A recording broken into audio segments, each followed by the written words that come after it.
Hello everyone, welcome to Sanmargala classes. ಪರಮಾಣುವಿನ ರಚನೆ ಪಾಠದ 50ನೇ ಪ್ರಶ್ನೆ. ಎಕ್ಸ್ ಧಾತುವಿನ ರಾಶಿ ಸಂಖ್ಯೆ 27 ಹಾಗೂ ಅದರ ಬಳಿಯಲು 13 ಪ್ರೋಟಾನ್ಗಳನ್ನು ಹೊಂದಿದೆ. ಎ. ಈ ಧಾತುವಿನ ಸಾಂಕೇತಿಕ ರೂಪ ಬರೆಯಿರಿ. ಬಿ. ಒಂದೊಂದಾಗಿ ನೋಡ್ತಾಗೋಣ. ಎ. ಈ ಧಾತುವಿನ ಸಾಂಕೇತಿಕ ರೂಪ ಬರೆಯಿರಿ ಅಂತ ಹೇಳಿದ್ದಾರೆ. ನಾವು ಸಾಂಕೇತಿಕ ರೂಪವನ್ನು ಹೇಗೆ ಬರಿತೀವಿ? ಝೆಡ್ ಎಕ್ಸ್ ಎ ಅಲ್ವಾ. ಇದರಲ್ಲಿ ಝೆಡ್ ಅನ್ನುವಂಥದ್ದು ಪರಮಾಣು ಸಂಖ್ಯೆ, ಎ ಅನ್ನುವಂಥದ್ದು ಪರಮಾಣು ರಾಶಿ ಸಂಖ್ಯೆ, ಎಕ್ಸ್ ಅನ್ನುವಂಥದ್ದು ಧಾತುವಿನ ಸಂಕೇತ. ಸರಿ, ಹಾಗಿದ್ರೆ ಈಗ ಧಾತುವಿನ ರಾಶಿ ಸಂಖ್ಯೆ ಎಷ್ಟು ಕೊಟ್ಟಿದ್ದಾರೆ? 27. ಅದನ್ನೆಲ್ಲಿ ಬರಿಬೇಕು? ಎ ಜಾಗದಲ್ಲಿ ಬರಿಬೇಕು. 13 ಪ್ರೋಟಾನ್ಗಳನ್ನು ಹೊಂದಿದೆ. ಪ್ರೋಟಾನ್ಗಳು ಅಂದ್ರೆ ಪರಮಾಣು ಸಂಖ್ಯೆ ಆಯ್ತು. ಪರಮಾಣು ಸಂಖ್ಯೆಯನ್ನ ಎಲ್ಲಿ ಬರಿಬೇಕು? ಝೆಡ್ ಜಾಗದಲ್ಲಿ ಬರಿಬೇಕು.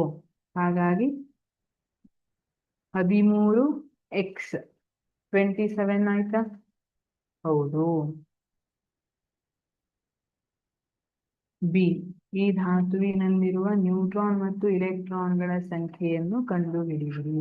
ನ್ಯೂಟ್ರಾನ್ ಮತ್ತು ಇಲೆಕ್ಟ್ರಾನ್ಗಳ ಸಂಖ್ಯೆ. ಇಲೆಕ್ಟ್ರಾನ್ಗಳಂತೂ ಗೊತ್ತಾಗಿದೆ ನಿಮ್ಗೆ. ಯಾಕೆ? ತಟಸ್ಥವಾದ ಧಾತುವಿನಲ್ಲಿ ಎಷ್ಟು ಪ್ರೋಟಾನ್ಗಳಿರುತ್ತೆ ಅಷ್ಟೇ ಇಲೆಕ್ಟ್ರಾನ್ಗಳಿರುತ್ತೆ. ಹಾಗಿದ್ರೆ ಇಲೆಕ್ಟ್ರಾನ್ ಎಷ್ಟಾಯ್ತು? 13 ಇಲೆಕ್ಟ್ರಾನ್ಗಳು. ಪ್ರೋಟಾನ್ ಅನ್ನ ಹೇಗೆ ಫೈಂಡ್ ಔಟ್ ಮಾಡ್ತೀರಿ? ಸಾರಿ, ನ್ಯೂಟ್ರಾನ್ಗಳನ್ನು ಹೇಗೆ ಫೈಂಡ್ ಔಟ್ ಮಾಡ್ತೀರಿ? ನ್ಯೂಟ್ರಾನ್ಗಳ ಸಂಖ್ಯೆ ಇಸ್ ಈಕ್ವಲ್ ಟು ರಾಶಿ ಸಂಖ್ಯೆ ಮೈನಸ್ ಪರಮಾಣು ಸಂಖ್ಯೆ. ರಾಶಿ ಸಂಖ್ಯೆ ಎಷ್ಟಿದೆ? 27 ಇದೆ. 27 ಮೈನಸ್ 13, 14 ನ್ಯೂಟ್ರಾನ್ಗಳ ಸಂಖ್ಯೆ. ಸಿ. ಈ ಧಾತುವಿನಲ್ಲಿನ ಇಲೆಕ್ಟ್ರಾನ್ ಹಂಚಿಕೆಯನ್ನು ಬರೆಯಿರಿ. ನಿಮ್ಗೆ ಎಷ್ಟು ಇಲೆಕ್ಟ್ರಾನ್ ಇದೆ ಅಂತ ಗೊತ್ತು, ಅದನ್ನ ವಿವಿಧ ಕವಚಗಳಲ್ಲಿ ಹೇಗೆ ಹಂಚಿಕೆಯನ್ನ ಮಾಡ್ತಾರೆ ಅಂತ ಬರೀಬಹುದಾ?